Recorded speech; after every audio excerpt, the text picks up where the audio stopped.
À une de l'actualité, l'ouverture hier à Abidjan de la 9e conférence des ministres africains en charge de l'élevage. Les États veulent assurer leur autosuffisance en protéines animales et cela passe par le développement du secteur. Les Ivoiriens seront aux urnes le dimanche 21 avril pour choisir leurs maires et conseillers régionaux. La campagne électorale prend fin aujourd'hui à minuit. Les leaders d'opinion sensibilisent les candidats pour des élections sans violence. Un peu du sport dans cette édition. Comme tous les vendredis, on parlera de la Ligue africaine des champions, de la Coupe de la Confédération et de la CAN des cadets. Anne-Marie Nguesson sera sur notre plateau dans quelques instants. Mesdames et messieurs, bonjour et bienvenue dans votre journal. Le président de la République a reçu Denis Sarah, envoyé spécial du Premier ministre John Key de la Nouvelle-Zélande. Et cette visite vise à promouvoir auprès de la Côte d'Ivoire la candidature de la Nouvelle-Zélande pour un siège de membre non permanent au Conseil de sécurité de l'ONU. On en parle avec Jérôme Kofi Abola. La Nouvelle-Zélande, candidate pour occuper un siège de pays membre non permanent du Conseil de sécurité de l'ONU pour la période 2015-2016. Pour ce faire, elle a besoin du soutien de pays amis parmi lesquels la Côte d'Ivoire. C'est bien dans ce cadre que Mme Denis Sarah, envoyée spéciale du Premier ministre de la Nouvelle-Zélande, a rencontré le président ivoirien Alassane Ouattara ce jeudi 18 avril 2013 au palais présidentiel. Une rencontre que l'envoyé spécial du Premier ministre néo-zélandais John Philip Key a mise à profit pour parler avec le président Alassane Ouattara des perspectives en matière de coopération entre la Côte d'Ivoire et la Nouvelle-Zélande. Nous espérons bien sûr que la Côte d'Ivoire considérera notre candidature avec sympathie et sur ses mérites.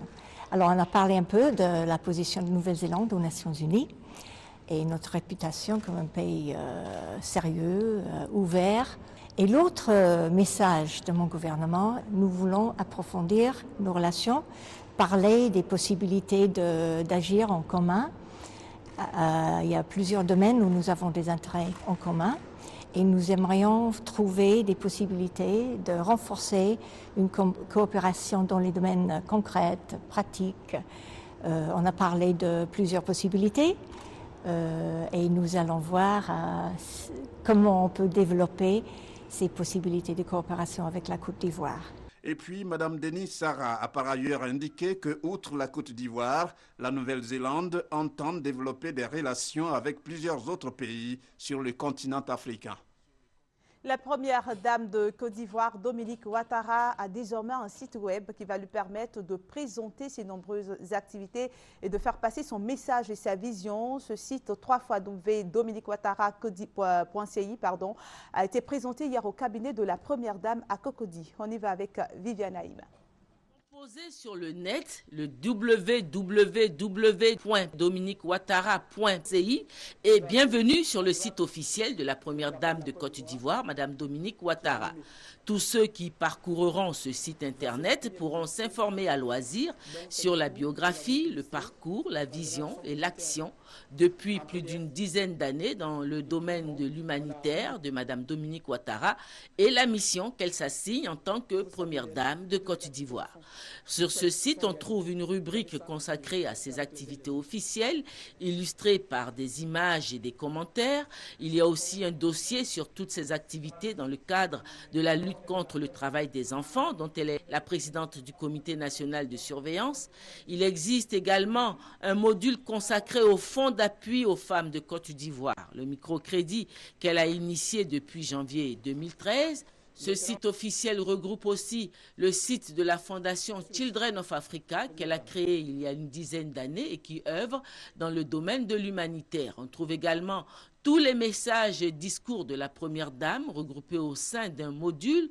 On trouve une photothèque, une vidéothèque et une page Facebook où la première dame répond elle-même aux internautes qui lui adressent des messages. Ce site officiel est traduit aussi en anglais.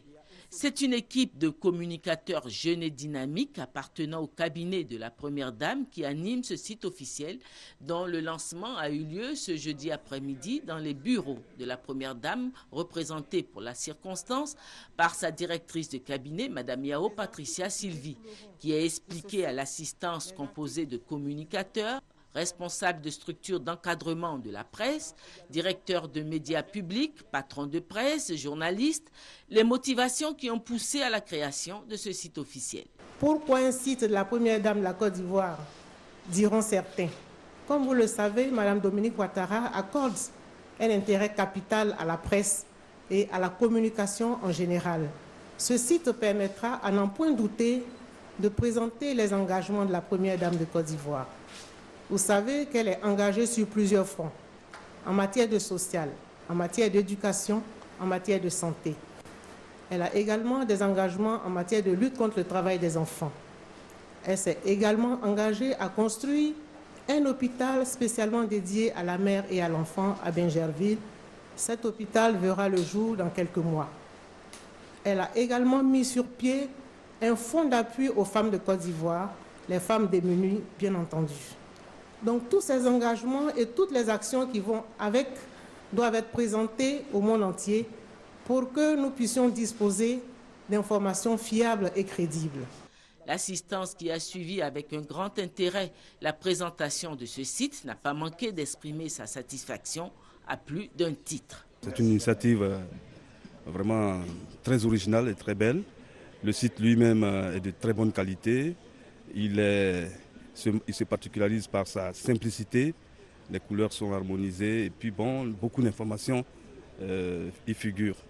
Et donc, je voudrais vraiment féliciter ceux qui sont donc les artisans de ce site.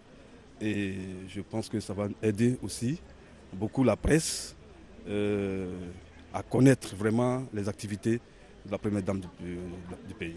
On a été émerveillés cet après-midi. On a vu un site bien conçu et bien tenu. Et on nous a présenté après les personnes qui animent le site. Nous avons vu que ce sont vraiment des professionnels.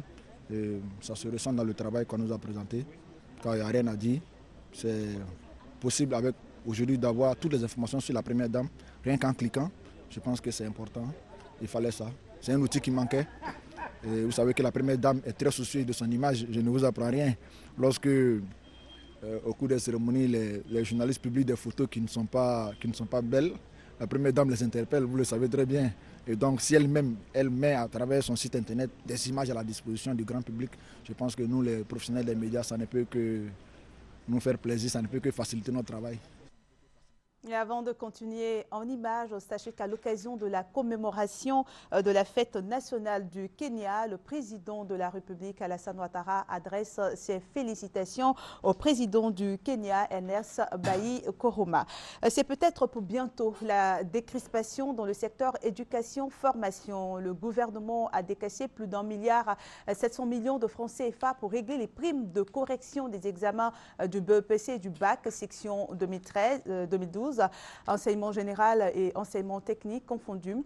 Les enseignants concernés sont dans les différentes trésoreries d'Abidjan et de l'intérieur du pays depuis le début de la semaine pour percevoir leur dû. Et les enseignants qui n'ont pas encore perçu leur prime sont priés de se rendre dans ces différentes trésoreries pour être payés. Les primes de correction de l'entrée en 6e, il faut le préciser, ont déjà été payées fin 2012. On se rend maintenant dans le village de Tobli Bangolo, dans la sous-préfecture de Djokwe, pour parler de la souffrance des écoliers de ce village. Au nombre de 800, ces écoliers reçoivent l'enseignement dans des cases de fortune. Il est estimé à 7500, les habitants de ce village lancent un appel aux autorités compétentes pour la construction d'une école. Thérèse Yoboué nous en dit plus. Groupe scolaire de Tobli Bangolo, village situé à 17 km sur l'axe du Quai-d'Alois, dans l'ouest de la Côte d'Ivoire. C'est dans ces paillotes de fortune que les élèves du village reçoivent l'enseignement. Ils sont environ 800 écoliers du primaire. Outre les intempéries auxquelles les enfants sont confrontés, s'ajoutent à cela des cas de morsure de reptiles. Une situation jugée préoccupante et désastreuse par les populations de Tobli Bangolo. Pour une école digne à Tobli Bangolo, des actions sont menées en vue de doter le village d'infrastructures scolaires adéquates. Il s'agit de la construction d'un bâtiment de 6 classes dont le coût est estimé à plus de 20 millions de francs CFA. L'association Enfants d'ailleurs, une ONG basée en France, conduite par Poimon Les Boulès, a pu mobiliser des fonds à travers un dîner gala à Abidjan avec la participation de quelques entreprises de la place et de nombreux cadres du GEM. Une occasion saisie par les populations pour lancer un appel à toutes les bonnes volontés pour la construction d'une école, une vraie, à Tobli Bangolo. Et je vous le disais dans les titres, la 9e conférence des ministres africains en charge de l'élevage s'est ouverte hier. Il s'agit pour les participants d'apporter un appui stratégique à la sécurité alimentaire pour le développement de l'élevage. Les conclusions seront connues aujourd'hui. On en parle avec Herman Yamia. L'Afrique mobilisée pour accroître sa production en ressources animales a envie de mettre fin à sa dépendance vis-à-vis de l'extérieur. Ce qui justifie la présence des 54 ministres en charge de l'élevage de l'Union africaine à la 9e conférence des ministres en charge des ressources animales. L'Afrique a un potentiel. Il n'est pas compréhensible que nous continuions à importer beaucoup de denrées alimentaires d'origine animale.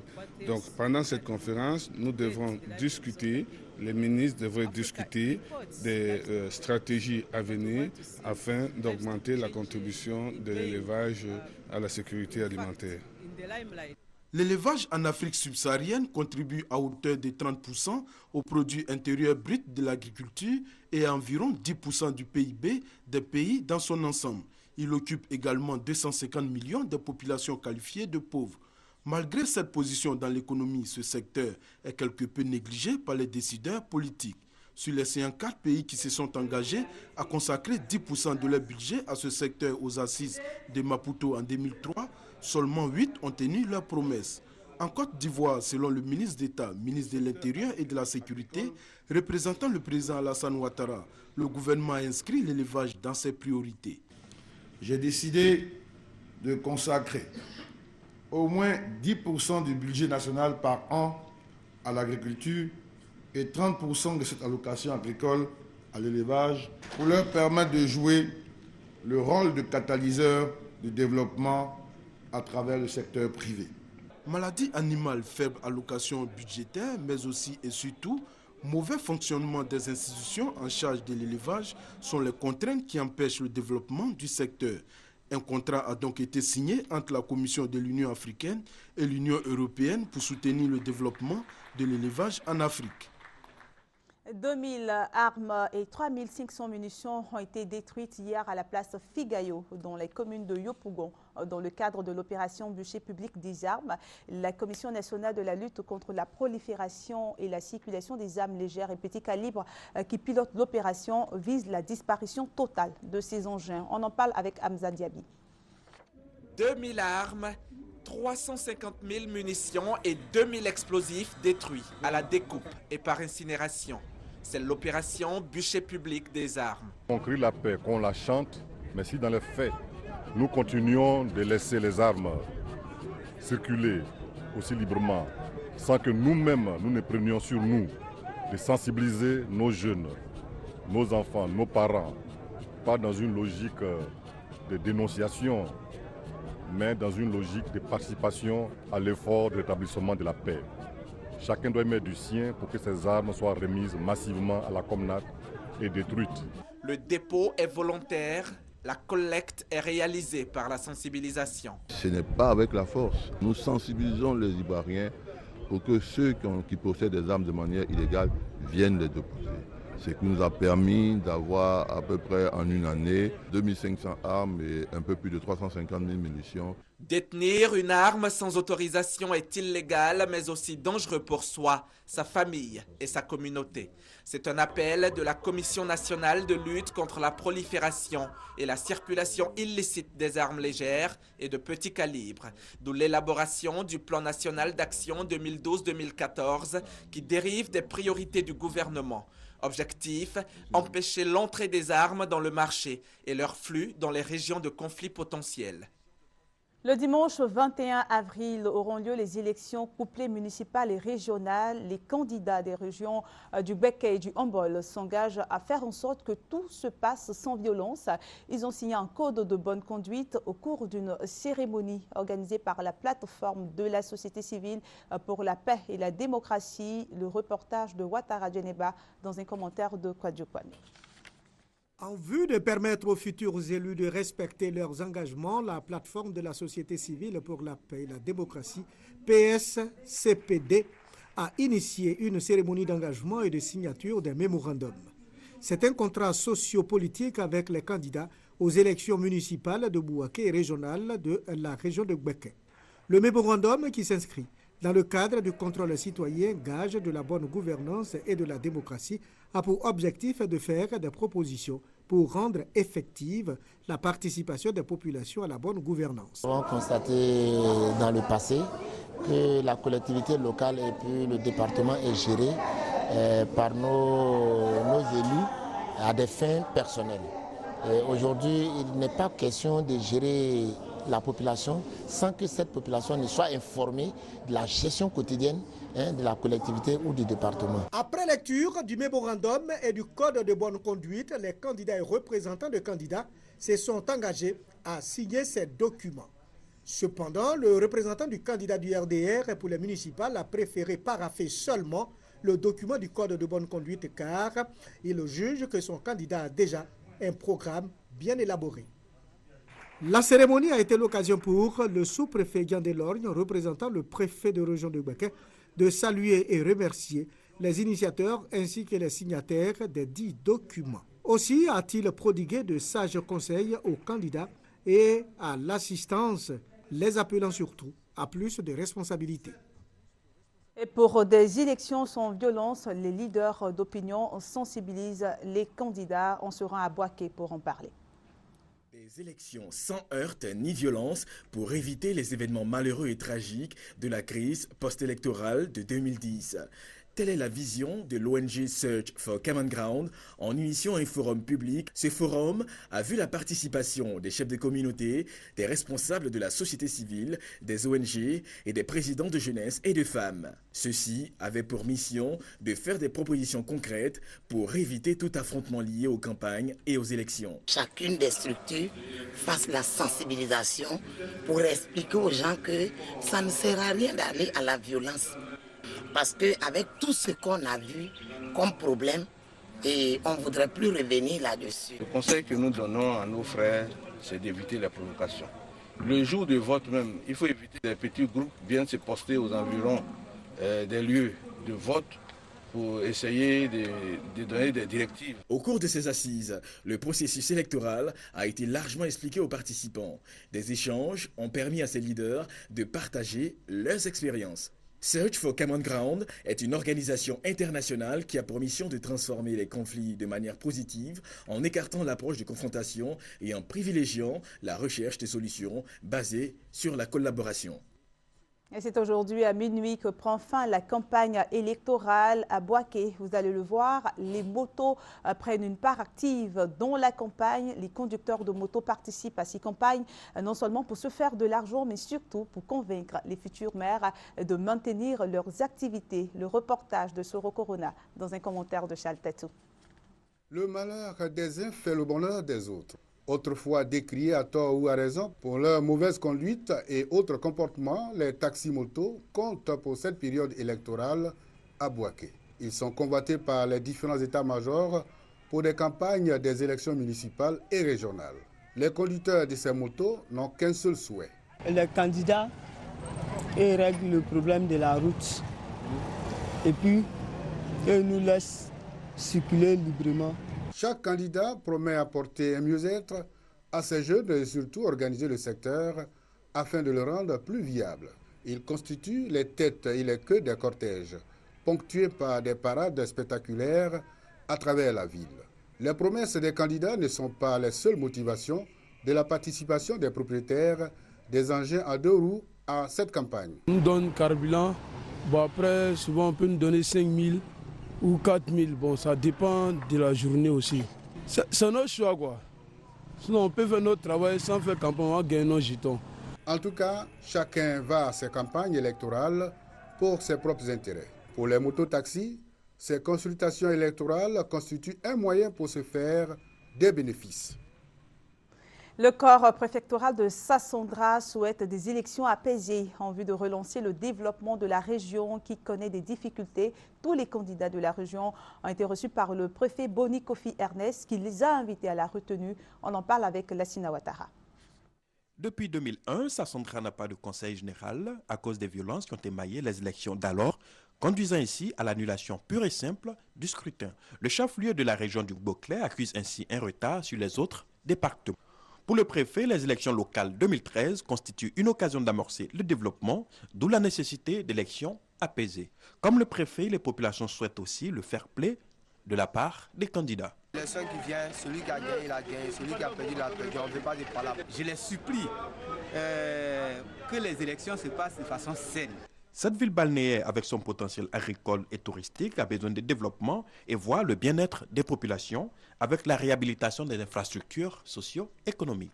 Dans le cadre du programme présidentiel d'urgence, on note déjà quelques avancées avec la réfection de la voie et la construction de logements sociaux. La campagne électorale prend fin à minuit. Elle aura duré 2 semaines. 2 semaines pendant lesquelles les candidats ont tenté de convaincre les électeurs qui, de leur côté, espèrent beaucoup de ces futurs maires et conseillers régionaux. On va dans la région de Landénié pour voir avec Eugène Atoubé les attentes des populations de cette région.